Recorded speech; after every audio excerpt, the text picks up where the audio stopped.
नमस्कार दोस्तों, जय श्री राम। आज हम वाल्मीकि रामायण उत्तरकांड लव कुश लीला भाग 2 के कहानी को सुनेंगे। अगर आप चैनल में नए हैं तो चैनल को सब्सक्राइब करके लव कुश लीला भाग 1 और रामायण उत्तरकांड की संपूर्ण कहानी को जरूर सुने। तो आइए कहानी सुनते हैं। श्री राम अश्वमेध का अश्व भ्रमण करता हुआ महर्षि वाल्मीकि के पुनीत आश्रम के समीप पहुंचा। प्रातःकाल का समय था। सीतापुत्र लव मुनि कुमारों के साथ समिधा लेने वन में गए थे। वहां उन्होंने यज्ञाश्व के भाल पर स्वर्ण पत्र पर अंकित पंक्तियां पढ़ते ही घोड़े को तुरंत पकड़कर एक वृक्ष से बांध दिया। उसी समय शत्रुघ्न के सेवक वहां पहुंच गए। वे मुनि बालकों से अश्व बांधने वाले व्यक्ति का पता पूछ ही रहे थे कि लव ने कहा, इस सुंदर अश्व को मैंने बांधा है, इसे छुड़ाने वाला मृत्यु का ग्रास बनेगा, अतः इससे दूर ही रहो। बेचारा बाल है, ये कहकर शत्रुघ्न के सैनिक आगे बढ़ ही रहे थे कि लव ने अपने बाणों से उनकी भुजाएं काट डाली। सेवक व्याकुल होकर शत्रुघ्न के पास भागे। उन्होंने शत्रुघ्न जी से कहा, राजन, प्रभु श्रीराम की मुखाकृति के तुल्य एक बालक ने हमारी ये दुर्दशा की है और उसी ने अश्व को भी बांध लिया है।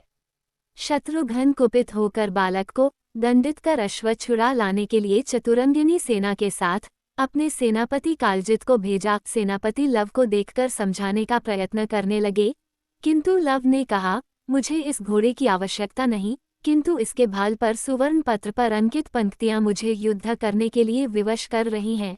तुम सुवर्ण पत्र यहाँ छोड़कर अश्व सहित सुरक्षित लौट सकते हो, अन्यथा युद्ध अनिवार्य है।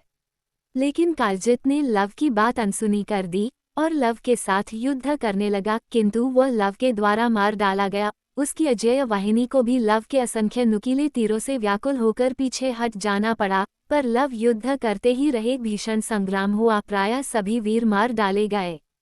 फिर तो हनुमान, पुष्कल आदि के साथ स्वयं शत्रुघ्न जी समर भूमि में उपस्थित होकर सीता कुमार लव से युद्ध करने लगे। महावीर शिरोमणि भरत नंदन पुष्कल कुछ ही देर में लव के बाणों से आहत होकर धराशाय हो गए। उन्हें मूर्छित देखते ही हनुमान जी लव से युद्ध करने लगे। उन्होंने लव पर अनेक वृक्षों एवं शिलाओं से प्रहार किया, किंतु लव ने अपने बाणों से उन सबको काटकर तिनके के समान टुकड़े टुकड़े कर दिए। तब हनुमान जी ने लव को अपनी पूंछ में लपेट लिया और आकाश में उड़ चले। लव ने अपनी सर्वशक्तिशाली जननी का स्मरण कर हनुमान जी की पूंछ में मुष्टि प्रहार किया। उससे हनुमान जी अत्यंत व्याकुल हो उठे और लव उनकी पूंछ से मुक्त हो गए। उन्होंने कुपित होकर हनुमान जी पर इतने तीक्ष्ण बाणों की वर्षा की जिसे वे सहन न कर सके और पीड़ा से व्याकुल होकर मूर्छित हो गए।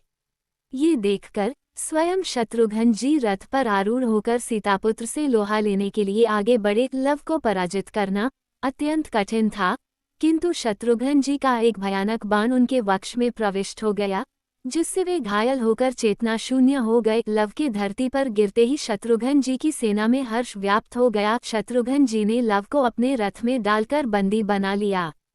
मुनि कुमारों से शत्रु द्वारा लव के पकड़े जाने का समाचार सुनकर माता सीता व्याकुल हो गई, किंतु लव के बड़े भाई कुश ने उन्हें धैर्य बंधाया और वे माता से समस्त अस्त्र शस्त्र एवं उनका अमोघ आशीर्वाद लेकर अपने अनुज लव को मुक्त करने रणभूमि की ओर चल पड़े। इधर रथ पर बंधे लव की चेतना लौट आई थी। उन्होंने अपने बड़े भाई को समर भूमि में उपस्थित देखा तो अपने को रथ से छुड़ाकर युद्ध के लिए कूद पड़े। फिर तो कुश ने पूर्व दिशा से और लव ने पश्चिम दिशा से शत्रुघ्न की सेना को घेरकर मारना आरंभ कर दिया। शत्रुघ्न अत्यंत कुपित होकर कुश से युद्ध करने लगे, किंतु कुश ने प्रतिज्ञापूर्वक 3 बाणों से उन्हें मूर्छित कर दिया। अब महाराज सुरथ सम्मुख आए, पर वे भी कुश के बाणों से मूर्छित हो गए। ये देखकर हनुमान जी ने अत्यंत क्रोध से एक विशाल शाल का वृक्ष उखाड़कर कुश के वक्ष पर प्रहार किया। कुश ने माता सीता का स्मरण कर एक भयानक संहारास्त्र उठाया और उसे हनुमान जी पर चला दिया। उस दुर्जय शस्त्र को हनुमान जी सह न सके और मूर्छित होकर पृथ्वी पर गिर पड़े। सीतापुत्र लव और कुश के भयानक प्रहार से शत्रुघ्न जी की सेना व्याकुल होकर पलायन करने लगी। तब वानरराज सुग्रीव अपने सैनिकों को प्रोत्साहित करते हुए कुश पर विशाल शिलाओं और वृक्षों से प्रहार करने लगे, किंतु वीर कुश ने उन्हें भी शीघ्र ही वरुण पाश से दृढ़तापूर्वक बांध लिया। सुग्रीव धरती पर गिर पड़े, कुश विजयी हुए। उधर लव ने भी पुष्कल, अंगद, प्रतापाग्रय और वीरमणि आदि वीरों को पराजित कर दिया। लव और कुश दोनों भाई हनुमान जी और सुग्रीव को अच्छी तरह बांधकर मनोरंजन के लिए अपने आश्रम पर ले चले। माता सीता ने अपने पुत्रों को सकुशल लौटे देखा तो अत्यंत प्रसन्न होकर उन्हें हृदय से लगा लिया, किंतु हनुमान जी और सुग्रीव पर दृष्टि पड़ते ही वे अधीर होकर कहने लगी, पुत्रों, ये दोनों वानर परम पराक्रमी एवं अत्यंत सम्मान के पात्र हैं। ये लंका को भस्म करने वाले अंजनानंदन हनुमान एवं ये वानर भालुओं के अधिपति सुग्रीव हैं। तुमने इन्हें क्यों बांध लिया?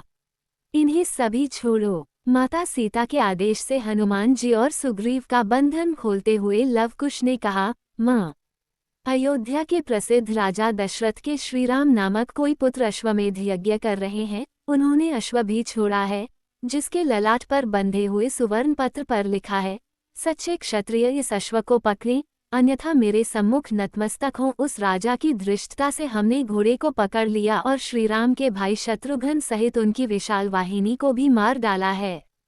ये सुनकर माता सीता ने दुख से व्याकुल होकर कहा, पुत्रों, तुम लोगों ने यह बड़ा अनुचित किया। तुम्हें पता नहीं, वह अश्व तुम्हारे पिता का ही है।